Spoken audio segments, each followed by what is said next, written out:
말씀에 한문에 들어가기 전에 또 저를 따라해 주셨으면 고맙겠습니다. 성경을 하루에 채우고 그래서 성경을 가까이하면 세상에 멀어지고 성경을 멀리하면 세상에 가까워지고 오늘도 주님만의 새로운 과 내 말씀을 나누려고 하는 것은 아까 봉독해 올린 하나님의 말씀인 킹제임스 성경 데살로니가 전서 2장 1절 10절로서 종말론적 요한계시록 강의 109번째 제3부 요한계시록 강의 43번째 저 그리스도인은 누군가 세 분에 대해서 할 건데요. 오늘은 첫 번째로 멸망의 아들이다 라는 제목으로 이 시간 여러분과 같이 은혜를 나누어 지난번에 봤듯이 요한계시록에 나오는 필라델피아 교회 시대를 AD 1500년에서 1900년까지라고 하는데 이 필라델피아 교회 시대를 살았던 성도들은 하나님의 능력을 목도하였던 사람들이 수없이 많이 있었습니다. 신실한 종들의 설교에 수많은 사람들이 거듭났고 자신들의 죄들을 회개함으로써 미국의 주요 도시에서는 감옥이 비고요. 그 당시에 술집의 문을 닫았을 때였습니다. 이런 사실로 인해 그 당시 성도들은 주 예수 그리스도님의 재림이 곧 실현될 것이라고 믿었습니다. 이 필라델피아 교회 시대에 영국과 미국의 대부흥이 있어 그런 나라들에서 세계의 선교의 열정을 가진 선교사들이 아프리카, 아시아 국가들과 오지 남태평양으로 나와서 복음을 전하며 그야말로 협력하는 업적을 이루시고 많은 크리스찬들은 주님이 오실 것이라는 기도 속에 성과가 되었습니다. 그런데 제1차 세계대전이 터지자 그때가 절정인 줄 알아서 주님이 오시지 않았습니다. 믿음을 지니고 주님의 오심을 기다리며 살다가 전쟁으로 가난과 질병으로 인해 주님 곁을 떠나자 주님은 오지 않고 전쟁의 폐허로 인해 기독교는 당황하고 아수라장이 되어가십니다. 각가지의 인본주의 교리들이 여기저기서 터져나와 영국에서는 이실론, 독일에서는 합리주의가, 프랑스에서는 무신론이 팽배하기를 시작하십니다. 거기서부터 무천년주의, 수천년주의가 정말로 일어나면서 교회에서는 주 예수 그리스도의 재림이 농담처럼 여기게 되었고 의의 왕이신 예수 그리스도님 없이 이 땅에 화평을 가져올 수 있다는 재림주가 자신이라고 하면서 사람들을 오도했던 것입니다. 기독교도도 아니면서 기독교를 대표한다고 나선 바티칸의 교웅들이 나올 때마다 지극히 누가복음 2장 14절 말씀처럼 지극히 높은 곳에서는 하나님께 영광이요 땅 위에는 화평이요 사람들에게 보이로다를 외치며 로마 가톨릭이 땅 위에 화평을 가져올 수 있다고 속였던 것입니다. 그래서 누가복음 2장 14절을 그들은 꼭 인용을 합니다. 교황들이 세계의 많은 나라들을 보면요 전쟁과 기근과 빈부격차와 기화와 병과 부패가 많아지지 않습니다. 정말 인간의 노력으로 화평이 가능할 것 같은 것. 그런데 성경을 보면요 부정적인 반면 바티칸이나 유엔 그리고 친카톨릭 교회들은 가능하다고 떠들고 있습니다. 뭐라고요? 화평이 점점 다가오고 있다. 성도 여러분, 누구의 말이 옳은 것 같습니까? 하나님께서 인간을 속이시겠습니까? 아니면 인간들이 하나님 앞에서 거짓말 하겠습니까? 히브리서 7장 2절에서 첫째로 의의 왕이요 그 다음은 셀레만 곧 화평의 왕이신 주 예수 그리스도님께서 오시지 않으면 이 땅에 결코 화평은 없다는 것을 우리는 반드시 알아야 할 것입니다. 지금 이 시대는 목회자들이 성도들이 잠들어 복음의 열기를 점점 식어가기 시작했기에 우리는 요한계시록에서 말씀하신 라오디게아 교회 시대에 살고 있으면 이제 그 끝이 와 있습니다. 이제 머지않아 적그리스도는 자신을 높여서 곧 재건될 하나님의 성전에 앉아 자신이 하나님 즉 예수 그리스도로 하며 경배를 받게 될 것입니다. 유대인들처럼 이적과 기적을 좋아하며 말씀을 믿지 않고 보는 것으로 믿음을 계시하는 성도들이 많아질 이때 만약 적그리스도가 와서 기적과 이적을 일으키고 하늘에서 불을 내리게 하고 죽은 사람을 살리게 될 때 올 인류는 적그리스도를 환호하고 열광하며 추종하게 될 것입니다. 제가 이번에 저도 처음 봤습니다. 책을 한번 본 중에서 인도네시아의 세상에 1965년에 이러한 사실이 있었는지 저는 몰랐습니다. 여러분들 우상들 다 모아놓고 했더니 정말 엘리야 때 하늘에서 불이 내려서 버텨버립니다. 그들은 그대로 행했던 데들. 그런데 한 사람이 와서 그렇게 한다면 엄청난 일이 일어날 것입니다. 저는 그 책을 보고 진짜 놀랐죠. 오늘은 인류는 그때가 되면 환호할 것입니다. 나중에 보고 싶은 분들은 기다리십시오. 그 책은 지금 나오는지 안 나오는지 모르겠습니다.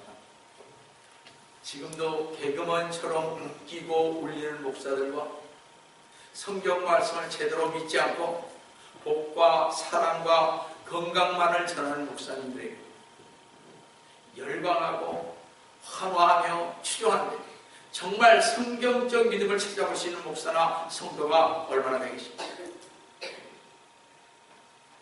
또 좀떠들끼리 나와서 곧 몇 월 며칠에 휴가 이루어진다고 속여 어리석은 교인들에게 돈을 뜯고 가정을 파괴시키고 교회와 사회를 혼란시키는 것을 우리는 많이 옆에서 볼 수가 있습니다.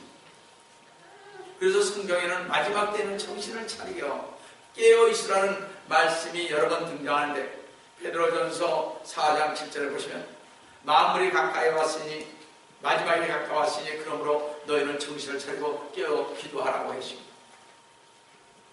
이때 많은 사람들은 이렇게 질문을 합니다. 이 말씀들은 이미 오래전부터 기록된 말씀이기에 2000년이 흐른 지금 이 말씀을 믿으라고 하는 말씀입니다. 이렇게 얘기합니다. 맞습니다. 지금도 많이 일어납니다. 그러나 성경은 어떤 구절입니다. 누가 어느 시대에 어떤 사람들을 대상으로 기록되었는가를 알아야 참 뜻을 알 수가 있습니다. 그래서 성경을 주의 깊게 살펴보야 특히 주님의 재림에 관해서는요 정신을 차리고 깨어서 세심하게 살펴보아야 합니다. 그러지 못하기 때문에 설교를 할 수가 없는 것입니다. 많이 기다리고 있어요. 저 책이 나옵니다. 지금이라도 달라는 거예요. 그래서 저는 책을 반드시 내년을 만들어요. 너무나 그들이 오래 기다리고 있습니다. 그러면 주의게 살피시고 가세요. 사도 바울의 편지인 데살로니가 전서는 복음서보다 10년을 먼저 접혀진 문서입니다. 사도 바울이 계속 교회들에게 가르쳤던 종말론적 가르침으로 가르쳐 있습니다. 그 중에서 데살로니가후서 2장 1절을 보시면 재림에 관한 두 가지 표현이 쓰여져 있는 것을 볼 수 있습니다. 형제들아, 우리 주 예수 그리스도의 오심과 그 앞에 우리가 함께 모이는 일에 관하여 이제 너에게 간구하라. 첫째는 뭐라고 그랬습니까? 우리 주 예수 그리스도의 오심입니다. 둘째는 우리 주 예수 그리스도 앞에 우리가 함께 모이는 일입니다. 이 두 가지 일이 나누어져 있습니다. 근데 여기 우리가 함께 모이는 일에 대해서는 잘 모릅니다. 성도들. 목사님들 잘 모르고. 죄송해요. 자꾸 그런 얘기를 해서. 이걸 나가면 좀 이들이 알아들었으면 좋겠습니다. 시들을 듣거라. 제가 주목하는 것은 주 예수 그리스도의 오심인 재림과 그 앞에 우리가 함께 모이는 일이라는 말을 모아져서 어떻게 끌어올리심을 의미합니다. 무슨 얘기인지 아시겠어요? 우리가 함께 모이는 일에 관하여 하겠습니다.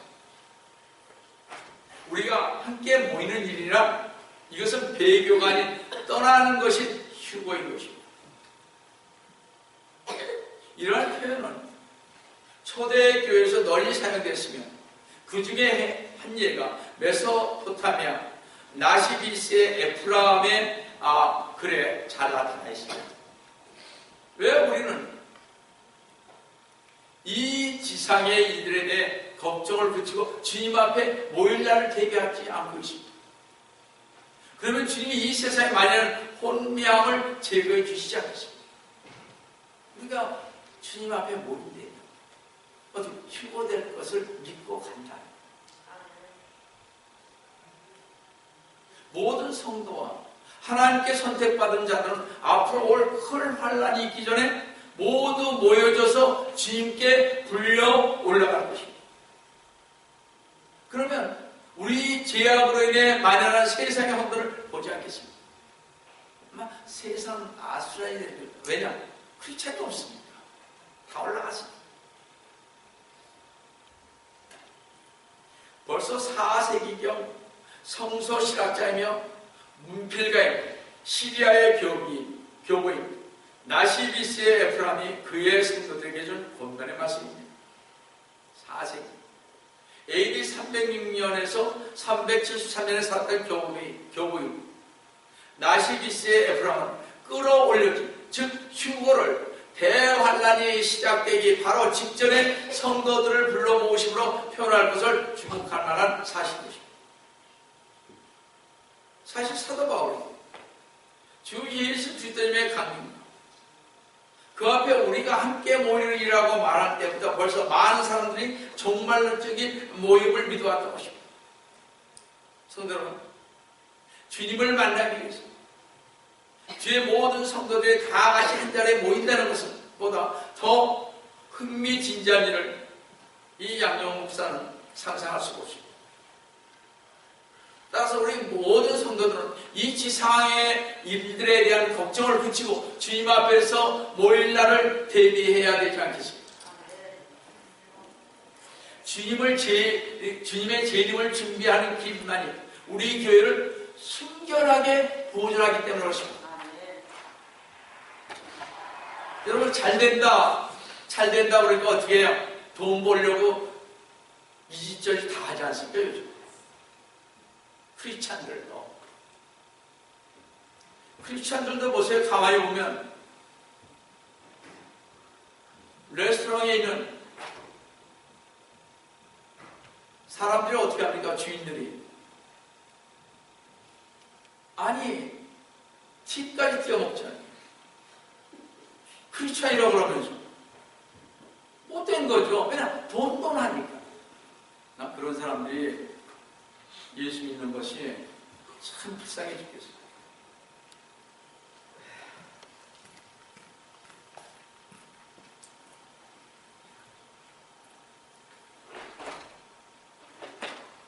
마지막 종말의 때인 지금 주님을 뵙기 위해 모든 성도가 한 자리에 모인다는 사실을 생각하시면서 재림의 신앙을 갖고 핏값으로 산 교회를 위해 봉사하며 어떻게 남은 생애를 보낼 것인가를 생각해 주시지 않으시겠습니까? 성도 여러분, 그러면 사도 바울은 주님의 재림에 관하여 절대로 누구든 우리를 숨기지 못하게 하라고 본문 2장 2절에서 이렇게 경고하고 있습니다. 영으로나 말로나 또는 우리에게서 받았다고 하는 편지로나 그리스도의 날이 가까웠다고 마음이 쉽게 흔들리거나 두려워해서는 안 될 것이라고 경고했습니다. 그러면서 주 예수 그리스도께서 지상에 재림하기 전에 두 가지 징조가 또 나타난다고 2장 3절에서 이렇게 말씀을 하고 있습니다. 아무도 어떤 모양이라든지 너희를 미혹하지 못하게 하라. 이는 먼저 배교하는 일이 이르지 않고 또 그 제사라고 멸망의 아들이 나타나지 않고서는 그날이 오지 아니하고 여러분 제가 말씀드렸죠, 그렇죠?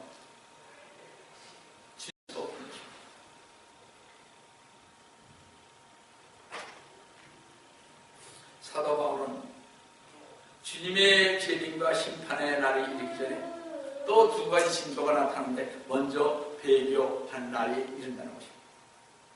배교란 헬라어로 아표인 무엇으로부터와 배교인 히스테미에서 동말. 헬라 히스테미라는 의미는 1. 경과하여 적당한 장소에 두는 것 혹은 제자리에 지정해 놓는 것이라고. 셋째는 내려놓는 것 혹은 수입하는 것. 넷째는 확정하는 것 혹은 견고하게 위치에 두는 것이라는 뜻이기에 배교란 어떤 견고한 위치 혹은 입장으로부터 떨어져 나간다는 뜻입니다. 우리는 어디 견고하게 하나님의 말씀 속에서 잡히는 사람. 배교란 이런 데서 떠나는 거예요. 말씀이 요즘 안 봐요. 기도 누가 해요? 금식 어느 교회에서 얼마나 하는데?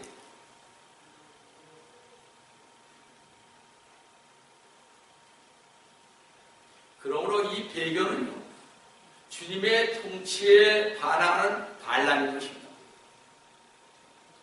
이것은 어떤 사람이 전에 맺었던 약속을 어기는 것을 말하는 것입니다.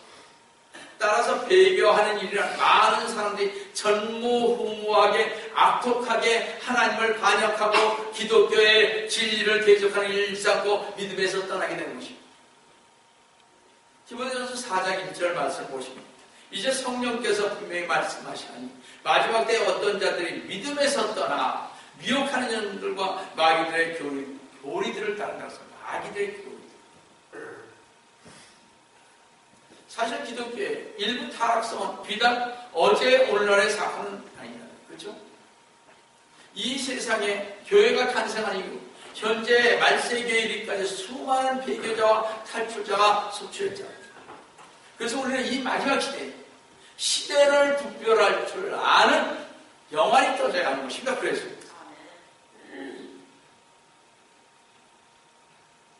그렇지 않으니까 모르니까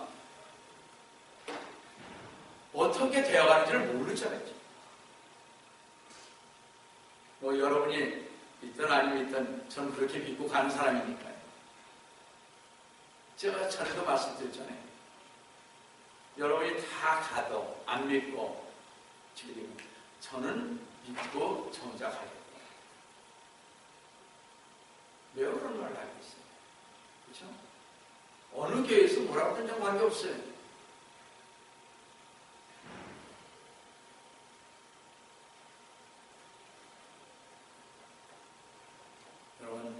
시대를 분별할 줄 아는 영안이 떠지기를 바랍니다. 그러기에 데살로니가후서 2장 3절의 배교는 단지 보통의 배교가 아니라 전무후무하게 악독하며 전 세계에 걸쳐 크게 일어날 배교가 될 것입니다. 적그리스도가 나타나기 전에요, 대규모로 전 세계에 걸쳐 배교와 타락 현상이 일어나게 될 것인데, 이 배교는 지금 현재 부분적으로 일어나고 있습니다. 이런 배교와는 다른 것입니다. 이 배교는 주님의 통치에 반항하는 반란으로서 정치적이나 군사적인 반란을 일으키는 하나님의 권위에 대한 극렬한 도전인 것입니다. 여러분, 주 예수 그리스도님께서 공중제심할 때 모든 믿는 자들이 하늘로 끌려 올라가기에 휴거되기에 지구상에요, 진실되게 주님을 믿고 십자가를 지는 자들이 없기에 그때는 이런 그가 무도한 제도가 전 세계적으로 일어난 것입니다. 왜냐?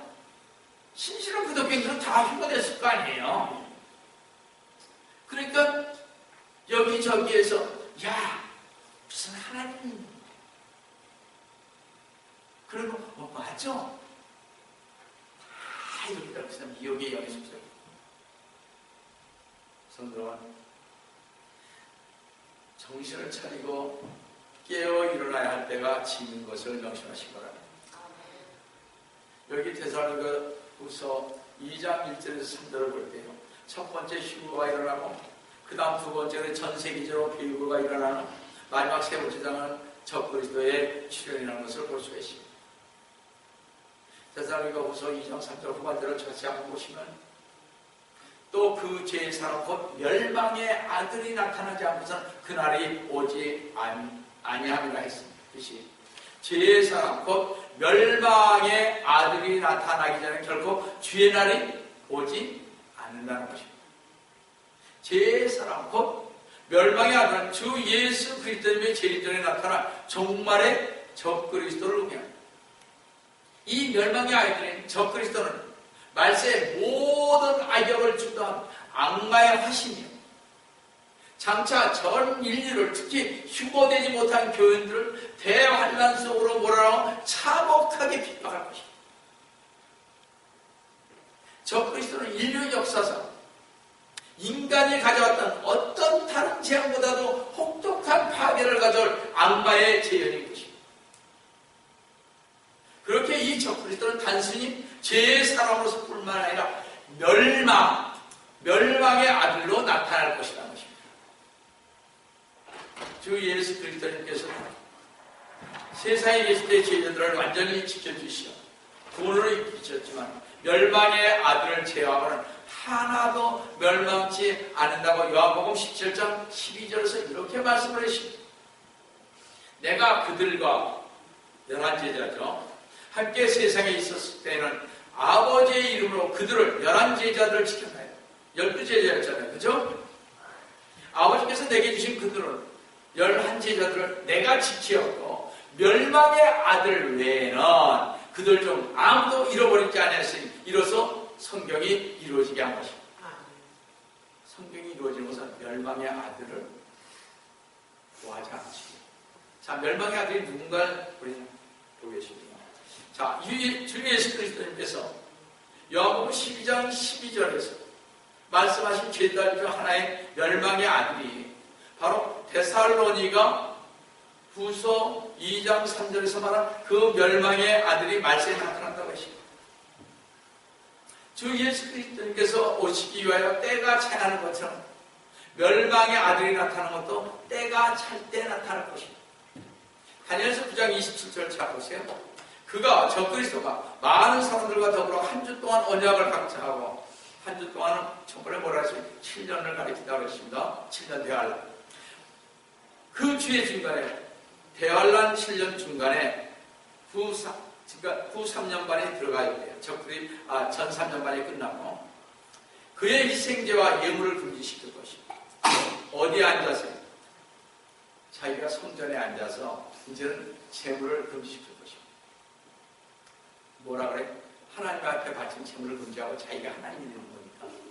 자, 그가 가져가는 이 직분으로 자신이 하나님이라고 할 것이며 황폐케 하리니 진멸할 때까지 할 것이며 정해진 것이 황폐케 한 자에게 쏟아지리라 했듯이 적그리스도는요 중동의 평화를 가져오는 유대인과 평화의 언약을 세우는 7년 대환란 중간 때 이 멸망의 아이들은 유대인과 맺은 언약을 깨뜨리고 유대인이 그 성전에 앉아 자신이 하나님이라고 숭배하라고 강요할 것입니다.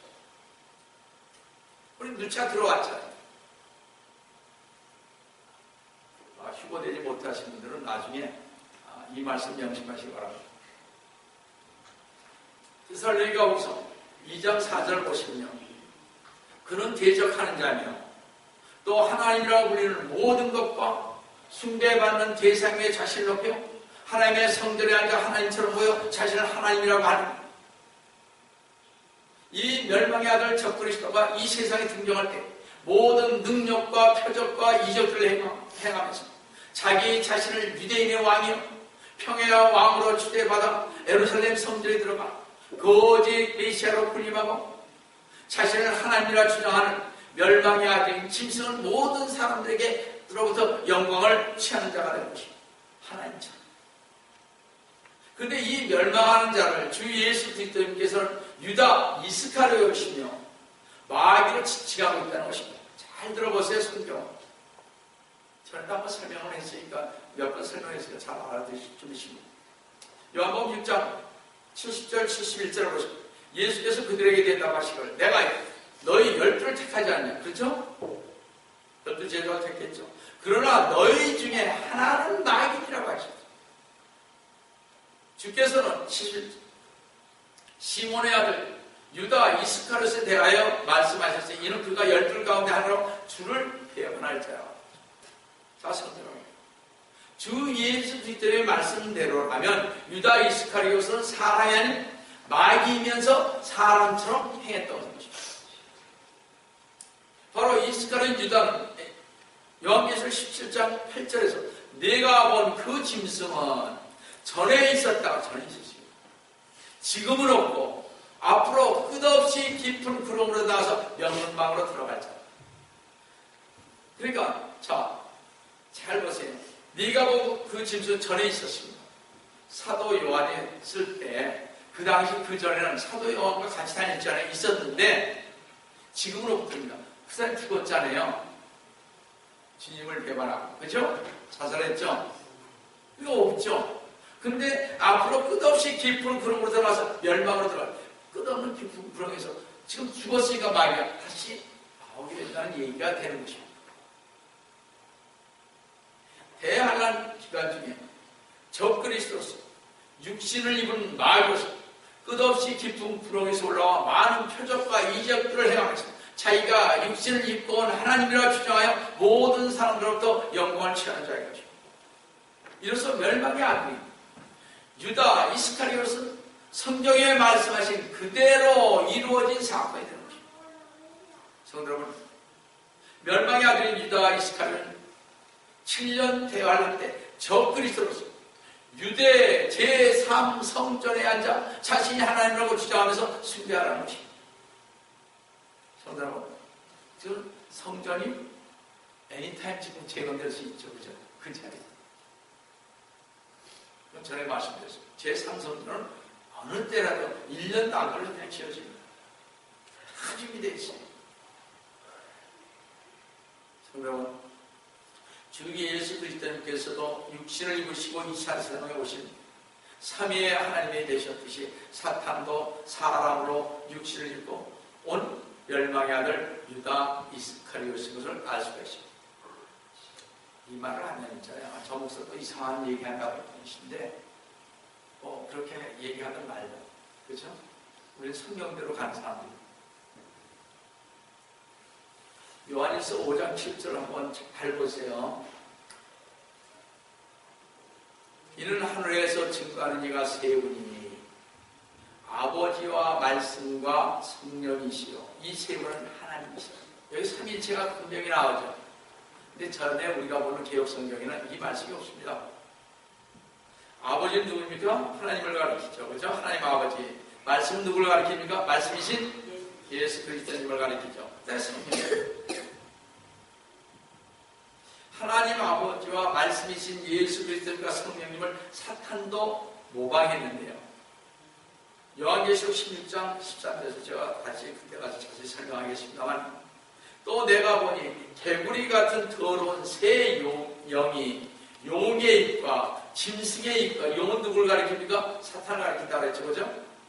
짐승의 입과 짐승이 누구라고 그랬을까? 적그리스도라고 그랬죠. 그죠? 거짓 선지자 입에서 나오는 데서거든 용은 사탄이요. 짐승은 육신을 입은 적그리스도인 멸망의 아들이요. 거짓 선지자는 불결의 영으로서 사탄의 삼위일체인 것입니다.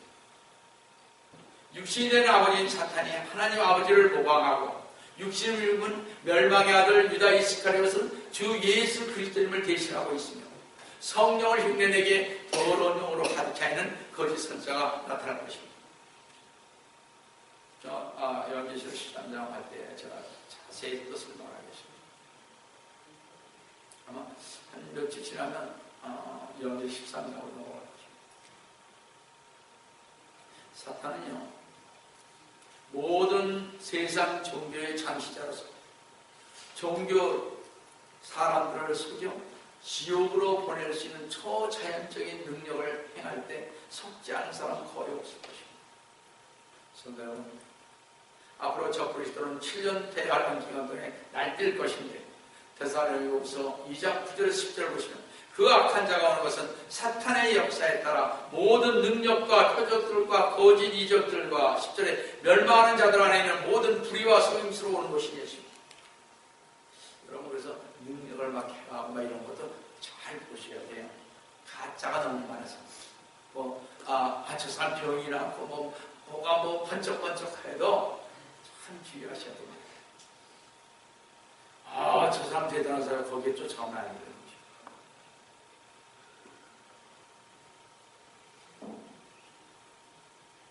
이렇게 적그리스도는 7년 대환란 기간에 통치하며 모든 약속을 적될 뿐만 아니라 가면 갈수록 악한 자가 될 것입니다. 7년 중간쯤에 적그리스도는 죽임을 당하지만 사탄이 어떻게 적그리스도의 몸을 고쳐서 기적적으로 다시 살아납니다. 성경에 나와 있어요. 나중에 좀 더 설명하겠습니다. 그리고 나면 적그리스도는 어떻게 하나님의 성전을 더럽히고 유대인을 핍박하고 계시록의 두 증인, 전에 했죠. 두 증인을 제거하고 주님을 믿고자 하는 자들을 미혹하여 속이는 최고의 발악을 하면서 수천만 수억을 학살할 것입니다. 7년 대환란 동안에 이 땅에 사는 모든 사람들은 생명을 바쳐 적그리스도에게 충성해야 할 것입니다. 성도 여러분, 지금 깨어 일어나야 휴거가 일어나기 전, 대환란이 있기 전, 교계는 놀라운 미혹과 놀라운 속임수가 많이 나고, 교회와 교계는 정말 교리의 혼돈 속에 우왕좌왕하면서 성도들은 자신들의 갈 길을 잃어버려 미로에 빠져들어 갈게 될 것입니다. 여러분, 진짜입니다.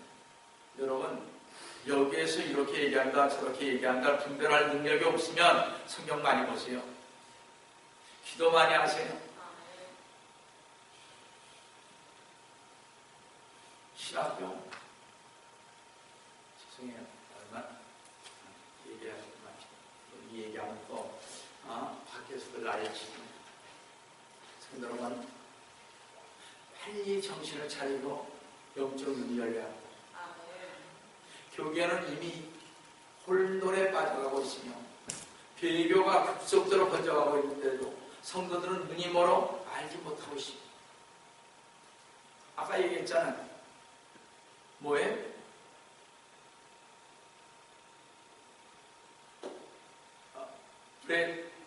브레스트. 그죠? 브레스트에 대해서 여러분 모르죠? 그런 생각지도 않았잖아요. 그죠? 제가 한번 뒤집어 봤습니다. 혹시 나오나요? 아직까지는 안 나왔어요. 그거 알 수 있는 사람이 그렇게 없습니다. 자랑이 아니고요. 영적 눈이, 제가 30년을 경쟁한 사람 아닙니까? 하루아침에 되는 거 아니잖아요.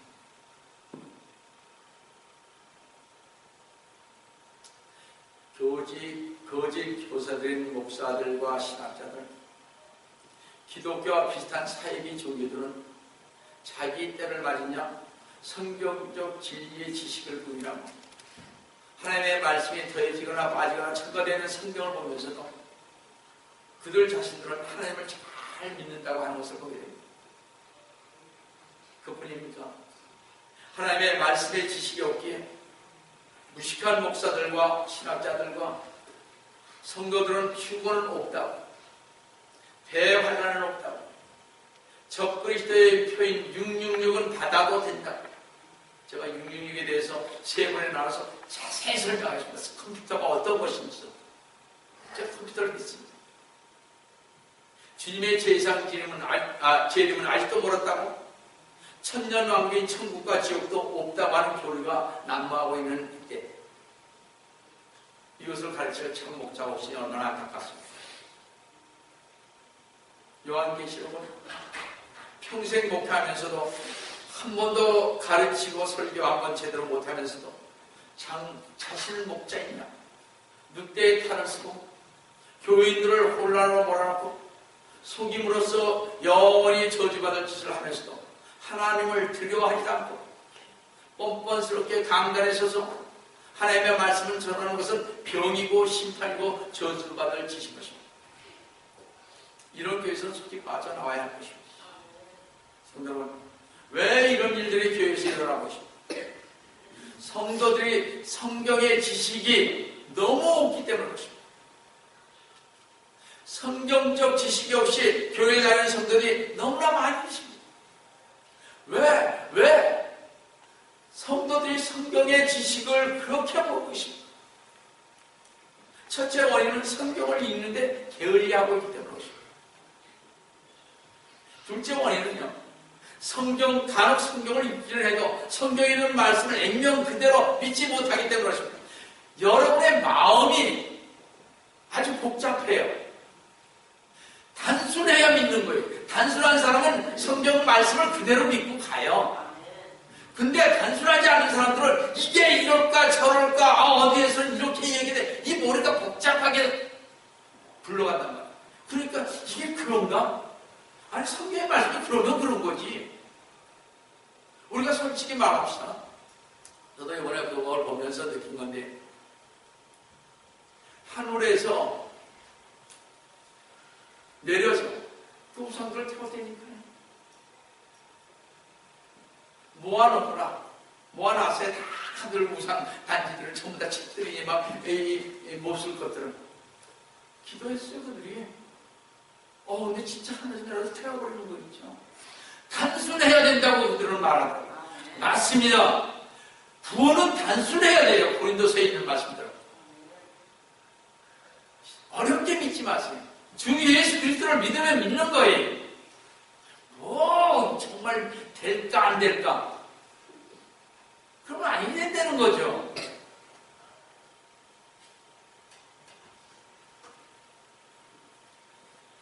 셋째 원인이 뭔지 아세요? 전에 다니는 교회가 장로교, 감리교, 순복음교 등이 있었다면 그 교단에서 가르치는 교리를 진리 그냥 받아들인 사람들은 참 진리의 지식을 듣게 될 때예요. 이전에 다니던 교회의 교리와 지식이 상충되기에 참 지식을 거부하게 되기 때문인 것입니다. 그렇죠? 내가 전에 저 목사한테 이렇게 배웠는데 여기서 이렇게 가르치면 그걸 좀 상고를 하고 생각을 하고 기도를 해야 될 텐데 그러지 않고 저 틀렸다. 그런다는 거예요.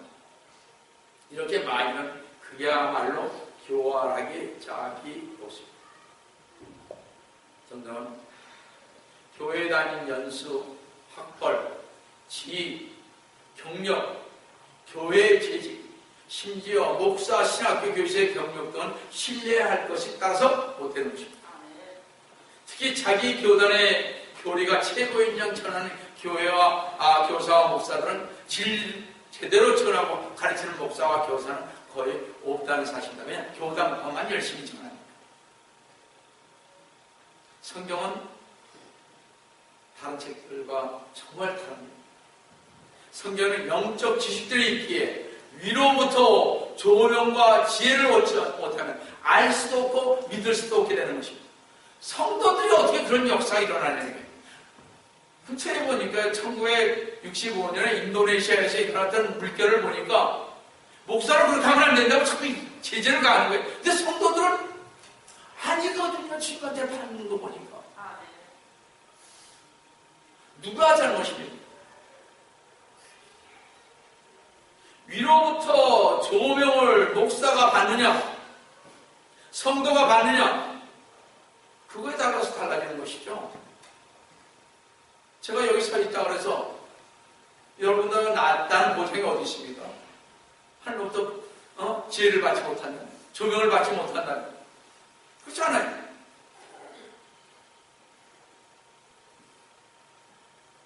만약 여러분이 구원받았다면 그러고 자랑하려면 성경을 읽고 믿어야 하며 기도와 금식으로 주님과 교제하고 현실적 필요와 영적 필요를 구해야 할 것입니다.